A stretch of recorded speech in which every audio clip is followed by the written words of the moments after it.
ఇది ఒక వైపున నడుస్తూ ఉంది. ఏది కృష్ణా జలాల మీద అసెంబ్లీలో చర్చ.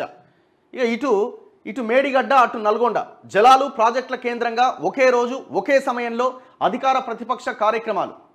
సీఎం మంత్రులు ఎమ్మెల్యేలు పరిశీలించే మేడిగడ్డ ప్రాజెక్టు ప్రాంతం ఇది.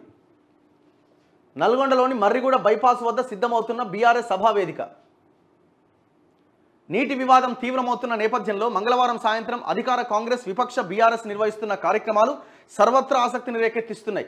కుంగిన మేడిగడ్డ బ్యారేజీ పరిశీలనకు ముఖ్యమంత్రి రేవంత్ రెడ్డి మంత్రివర్గ సహచరులు కాంగ్రెస్ ఎమ్మెల్యేలతో కలిసి వెళ్తుండగా ప్రాజెక్టులను కృష్ణానది యాజమాన్య బోర్డు అప్పగిస్తున్నారంటూ దీనికి నిరసనగా నల్గొండలో మాజీ ముఖ్యమంత్రి కేసీఆర్ భారీ బహిరంగ సభ నిర్వహిస్తున్నారు. మొత్తం మంత్రివర్గం ఎమ్మెల్యేలు ఎమ్మెల్సీలందరితో కలిసి ముఖ్యమంత్రి మేడిగడ్డ వెళ్తుంటే ఎన్నికల్లో ఓటమి తర్వాత కేసీఆర్ మొదటిసారి బహిరంగ సభలో పాల్గొంటుండడం ప్రాధాన్యం సంతరించుకున్నది. కృష్ణానది యాజమాన్య బోర్డుకు ఉమ్మడి ప్రాజెక్టులైన శ్రీశైలం నాగార్జున సాగర్లను అప్పగించడం పైన చాలా కాలంగా చర్చ జరుగుతోంది. శ్రీశైలం ప్రాజెక్టు ఆంధ్రప్రదేశ్ నిర్వహణలో ఉండగా నాగార్జున సాగర్ తెలంగాణ నిర్వహణలో ఉన్నది. ఈ ప్రాజెక్టుల నుంచి నీటిని తీసుకునే అవుట్లెట్లను బోర్డుకు అప్పగించడం, వాటి వద్ద రెండు రాష్ట్రాల ఇంజనీర్లు బోర్డు పరిధిలో పనిచేయడం పైన ఇటీవల జరిగిన సమావేశంలో చర్చ జరిగింది.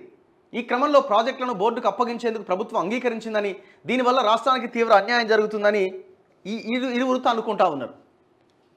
ఇక్కడ మనం మాట్లాడాల్సింది రేవంత్ రెడ్డి మేడిగడ్డ చలో మేడిగడ్డ అంటున్నాడు, కేసీఆర్ చలో నల్గొండ అంటున్నాడు, బీజేపీ వాళ్ళు చూస్తూ ఉన్నారు వీళ్ళిద్దరు తన్నుకుంటా ఉంటే. వాళ్ళని వీళ్ళిద్దరిని అందరినీ మనం అడుగుతున్నది ఒకటి ఏంటంటే, ఒక్కసారి ఆలోచించండి. ఒక కథనం మీకు చూపిస్తున్నా. వెలుగులో ఇవాళ ఒక వార్త వచ్చింది, కన్నెపల్లి కథ ఏమైంది అని. పంప్ హౌస్లోని 17 మోటార్లలో పనిచేస్తున్నవి 6 మోటార్లే. మరి మిగతా 11 ఏమైనాయి? మిగిలిన 11 మోటార్ల పరిస్థితి ఏంటో? కొత్త మోటార్లు బిగించారా లేదా? రిపేర్ల ఖర్చు భరించింది కాంట్రాక్టు సంస్థనా, సర్కారా? అన్ని అనుమానాలే. నేటికి ప్రమాదంలోనే కాళేశ్వరం పంప్ హౌజ్లు.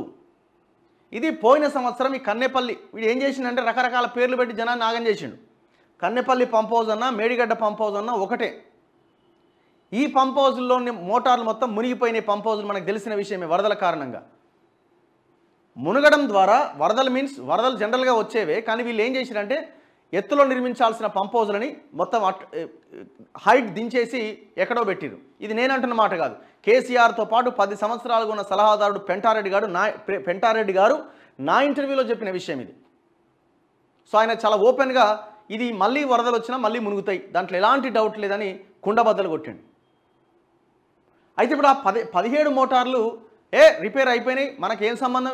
ఈ దొంగలు మాట్లాడారు కదా, హరీష్ రావు, కేసీఆర్, కేటీఆర్ వీళ్ళంతా ఏం మాట్లాడారు? ఒక ఆయన ఏమో సబ్మెర్సిబుల్ పంపులు మునుగుతూనే ఉంటాయి, అవి ఎప్పుడు నీళ్ళనే ఉంటాయని ఒక ఆయన. ఇప్పుడు ఆ 17 మోటార్లు మెగా కృష్ణారెడ్డి కాంట్రాక్టరే దాన్ని ఆ ఖర్చును భరిస్తాడు, డిఫెక్ట్ లయబిలిటీ ఆ టైం పీరియడ్ ఇంకా అయిపోలేదు, వాళ్ళే భరిస్తారని పెద్ద ఎత్తున చెప్పినారు. కట్ చేస్తే ఆ 17లో ఇంకా 6 పని చేస్తున్నాయట, ఇంకా 11 పనే చేస్తలేవట. ఒక్కసారి ఈ డీటెయిల్డ్ కథనం ఒక్కసారి మనం చూస్తే చాలా భయంకరమైన విషయాలు ఇందులో ఉన్నాయి. కాళేశ్వరం ప్రాజెక్టులో కీలకమైన మేడిగడ్డ బ్యారేజీ కుంగిన ఘటనపైన విజిలెన్స్ ఎంక్వైరీ చేయించి అక్రమాలు బయటపెట్టిన రేవంత్ సర్కార్ అంతే కీలకమైన కన్నెపల్లి పంప్ హౌస్పై మాత్రం ఇంకా దృష్టి పెట్టలేదు. 2 ఏళ్ల కింద గోదావరి వరదలకు నీట మునిగిన ఈ పంప్ హౌస్ల తాజా పరిస్థితి ఏమిటో బయటి ప్రపంచానికి తెలియట్లేదు. సర్కారు మారినప్పటికీ పంప్ హౌస్ ముందు మెగా కంపెనీ సెక్యూరిటీ ఇంకా కొనసాగుతున్నది. గవర్నమెంట్ మారి ఎన్ని రోజులు అవుతుందండి? ఇదేమన్నా 6 గ్యారంటీలో గ్యారంటీయా? పైసలు ఖర్చు అయ్యేదా ఇదేమన్నా? సర్కారు మారినప్పటికీ పంప్ హౌస్ ముందు మెగా కంపెనీ సెక్యూరిటీ కొనసాగుతోంది. ఆ ప్రైవేటు సైన్యాన్ని దాటుకొని చీమ కూడా లోపలికి వెళ్ళలేని పరిస్థితి ఉన్నది. వరదల్లో దెబ్బతిన్న 17 మోటార్లలో రిపేర్ల తర్వాత 6 మోటార్లు పనిచేస్తున్నట్లు అప్పట్లో చెప్పిన ఇంజనీర్లు మిగతా 11 మోటార్ల పరిస్థితి పైన నేటికి అధికారిక ప్రకటన చేయలేదు. వీళ్ళు మేడిగడ్డ అంటున్నారు, మేడిగడ్డ పంప్ హౌస్ల గురించి ఒక్కడు మాట్లాడతలేడు. వాడు మాట్లాడు, వీడు మాట్లాడు. ప్రధానంగా ప్రొటెక్షన్ వాల్ కూలి తుక్కుగా మారిపోయిన 6 మోటార్ల స్థానంలో ఆస్ట్రియా నుంచి కొత్త మోటార్లు తెప్పిస్తామని అప్పట్లో చెప్పిన ఆఫీసర్లు వాటిని తెప్పించి అమర్చారా లేదా అన్నది ఎవ్వరికి తెలియదు. దీనిపైన ఎవరిని ప్రశ్నించినా సమాధానం రావడం లేదు. ఇక పంప్ హౌస్ మునగడం వల్ల రిపేర్ల కోసం ఖర్చు చేసిన సుమారు 1000 కోట్లను భరించింది కాంట్రాక్ట్ సంస్థనా లేదంటే సర్కారా అనే విషయాన్ని కూడా దాచిపెట్టారు. ఎఫ్ఆర్ఎల్కు దిగువన పంప్ హౌస్ కంట్రోల్ రూమ్ నిర్మించడం వల్లే నీట మునిగాయని ఎక్స్పర్ట్స్ తేల్చినందున ఇప్పుడున్న పంప్ హౌజులు ఎంత మాత్రం సురక్షితం కావని స్పష్టమవుతోంది. ఈ నేపథ్యంలో కన్నెపల్లి అన్నారం పంప్ హౌజుల విషయంలో కొత్త సర్కార్ ఎలాంటి చర్యలు తీసుకుంటుందనే ఉత్కంఠ నెలకొంది. ఏమంటున్నారు ఇక్కడ? ఎఫ్ఆర్ఎల్కు దిగువన పంప్ హౌస్ కంట్రోల్ రూమ్ నిర్మాణం జరిగింది అని. నా ఇంటర్వ్యూలో కేసీఆర్ దగ్గర 10 ఏళ్ళు సలహాదారుడిగా చేసిన ఈ లిఫ్ట్ ఇరిగేషన్ ప్రాజెక్టులకి సలహాదారుడిగా ఉన్న ఈ పంప్ హౌజులన్నీ పెట్టించిన పెంటారెడ్డి గారు నా ఇంటర్వ్యూలో ఇదే విషయాన్ని చెప్పారు. వచ్చే సంవత్సరం మళ్ళా వరదలు వచ్చినా మళ్ళా మునుగుతాయి. కారణం ఏంటి? మెగా కృష్ణారెడ్డి కోసం హైట్లో కట్టాల్సిన పంప్ హౌజులు దిగువన కట్టినారు.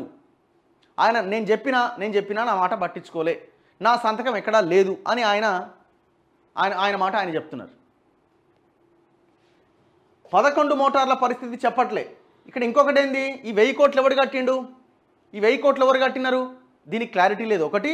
రెండోది, ఇప్పుడున్న కాంగ్రెస్ గవర్నమెంట్ ముందుకి అధికారులు ఈ మెగా కృష్ణారెడ్డి ఈ పంప్ హౌజులకు సంబంధించిన బిల్లులు కూడా పరిశీలిస్తున్నారట. ఇది మనకున్న విశ్వసనీయ వర్గాల సమాచారం. ఇప్పటికీ కూడా ఆ బిల్లులు టేబుల్ల మీద ఉన్నాయట, మంత్రుల టేబుల్ల మీద ముందు, అధికారుల టేబుల్ల ముందు. మరి వాటిని క్లియర్ చేయడానికి ముందు పెట్టుకున్నారా? 11 మోటార్ల పరిస్థితి ఏంటో చెప్పట్లే. జూలై 14, 2022న గోదావరి వరదల వల్ల అన్నారం కన్నెపల్లి పంప్ హౌజులు నీట మునిగినాయి. కన్నెపల్లి పంప్ హౌజ్ అన్నా, లక్ష్మీ పంప్ హౌజ్ అన్నా, మేడిగడ్డ పంప్ హౌజ్ అన్నా ఒకటే. అన్నారంతో పోలిస్తే కన్నెపల్లిలో తీవ్ర నష్టం జరిగింది. ఇక్కడ మోటార్లకు రక్షణగా కట్టిన ప్రొటెక్షన్ వాల్ కూలిపోయి మోటార్లపై పడడంతో 6 మోటార్లు తుక్కయ్యాయి. కంట్రోల్ ప్యానెళ్లు, automated advanced air condition systems దెబ్బతిన్నాయి. పనులు చేపట్టిన మెగా కంపెనీ గోడను నాసిరకంగా నిర్మించడం వల్లే కూలిపోయినట్లు ఇంజనీరింగ్ నిపుణులు తేల్చి చెప్పారు.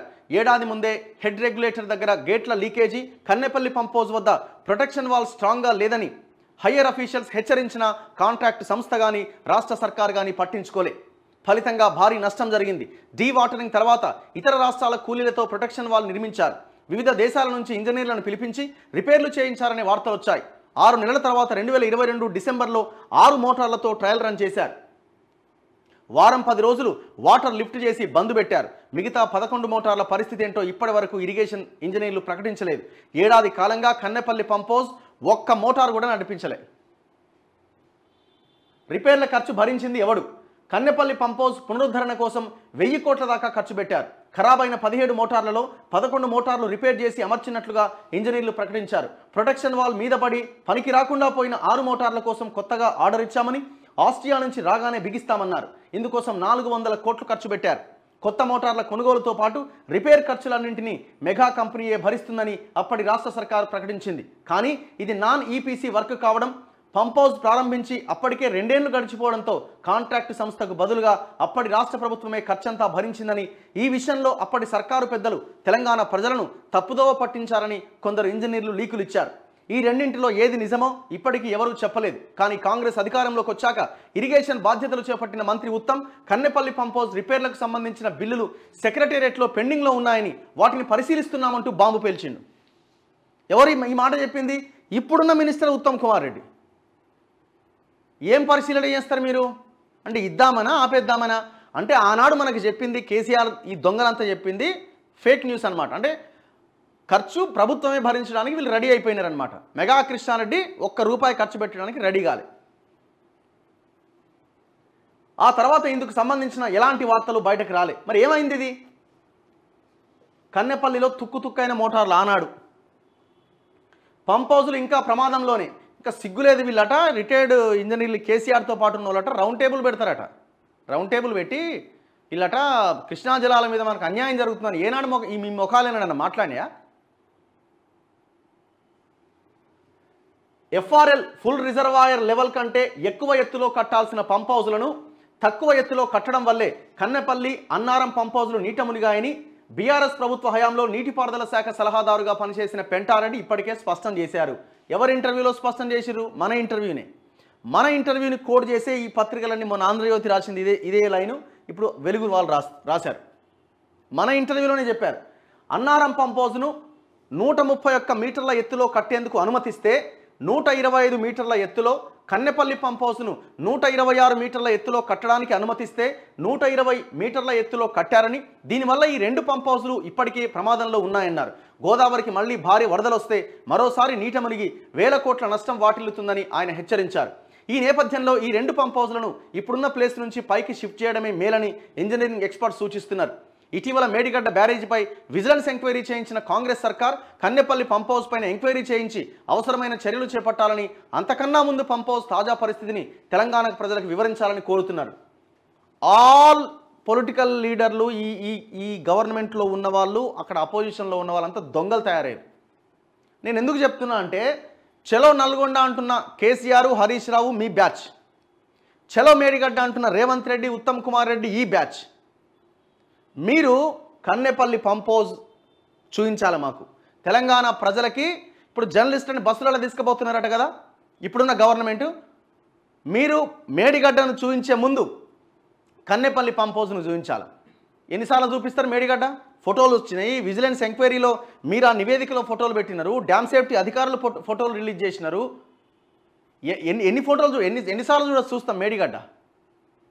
మేడిగడ్డలో మొత్తం ఆ పియర్లు కుంగిపోయినాయి, పిల్లర్లు కుంగినాయి, మొత్తం కాంక్రీట్ బ్లాకులన్నీ బయటకు వచ్చినాయని ఫోటోలు వీడియోలన్నీ బయటకే వస్తుండే. ఇంకా కొత్తగా చూసేది ఏంది మేడిగడ్డది? మేడిగడ్డ పంప్ హౌస్ను చూపించమని డిమాండ్ చేస్తున్నాం మేము. 17 మోటార్లలో ఎన్ని మోటార్లు పనిచేస్తున్నాయి? ఎందుకు ఇంకా మెగా సెక్యూరిటీ ఫోర్స్ అక్కడే విధులు నిర్వహిస్తున్నది? ఎందుకు ఎవరిని లోపలికి పోనివ్వట్లేదు? కనీసం రేవంత్ రెడ్డి ముఖ్యమంత్రికైనా ఎంట్రీ ఉంటుందా ఉండదా? మేము అది చూడాలనుకుంటున్నాం. రేవంత్ రెడ్డికైనా, ఉత్తమ్ కుమార్ రెడ్డికైనా, ఇరిగేషన్ మినిస్టర్కైనా, మిగతా మంత్రులకు ఎంట్రీ ఉంటుందా ఉండదా చూడాలనుకుంటున్నాం. మెగా కృష్ణారెడ్డి దోస్తు ఇద్దరు దొంగలు, కేసీఆర్ నీకైనా ఎంట్రీ ఉంటుందా ఉండదా చూడాలనుకుంటున్నాం. హరీష్ రావుకి ఎంట్రీ ఉంటుందా ఉండదా చూడాలనుకుంటున్నాం. కిషన్ రెడ్డి మీకు ఎంట్రీ ఉంటుందా ఉండదా చూడాలనుకుంటున్నాం. మీరు కూడా రావాలి. కిషన్ రెడ్డి వస్తాడా, లేకపోతే కిషన్ రెడ్డితో పాటు ఇంకెవరైనా బీజేపీ నాయకులు వస్తారా? ఎవరి చెవులో పూలు పెడతారు? జనాలు ఏమైనా పిచ్చోళ్ళు అనుకుంటున్నారా మీరు? జనాలని అమాయకులను చేసి ఆడుకుంటున్న ఈ పార్టీలు. ఒక ఆయన మేడిగడ్డ అంటాడు, వీటి గురించి మాట్లాడాడు. స్టిల్ ఇప్పటికీ సెక్రటేరియట్లో మెగా కృష్ణారెడ్డికి సంబంధించిన బిల్లులు పరిశీలిస్తూ ఉన్నారు వీళ్ళు. ఒక్కని నోటి నుంచి అయినా కాళేశ్వరం మీద విచారణ అన్న అంశం వస్తున్నదా? ఈ చర్చ మొత్తం అందరూ కలిసి ఇంక్లూడ్ అయిపోయి కాళేశ్వరం ప్రాజెక్టు మీద చర్చను డైవర్ట్ చేసినట్టుగా కనిపిస్తున్నది తప్ప మీరు కొట్లాడుతున్నట్టుగా జనం నమ్మట్లేదు. ఒకవేళ నమ్మని వాళ్ళు ఎవరైనా ఉంటే నేను చెప్తున్న దాన్ని ఆలోచించండి ఒకసారి ఏం జరుగుతున్నదో. కాళేశ్వరము కాగ్ రిపోర్ట్ వచ్చి రెడీగా ఉన్నది గవర్నర్ దగ్గర. మరి ఎందుకు అది గవర్నమెంట్ దగ్గర ఉన్న కాగ్ రిపోర్టు ఎందుకు సభలో ప్రవేశపెడతలేరు? ప్రవేశపెడుతుండొచ్చేమో, మరి ఎందుకు దాని మీద డిస్కషన్ ఉండదా? మోసపోవడానికి తెలంగాణ ప్రజలు సిద్ధంగా లేరు. మీరు మోసం చేయాలనుకుంటే మీ పార్టీల పని పట్టడం ఖాయం. ఎంత మోసం అండి ఇది.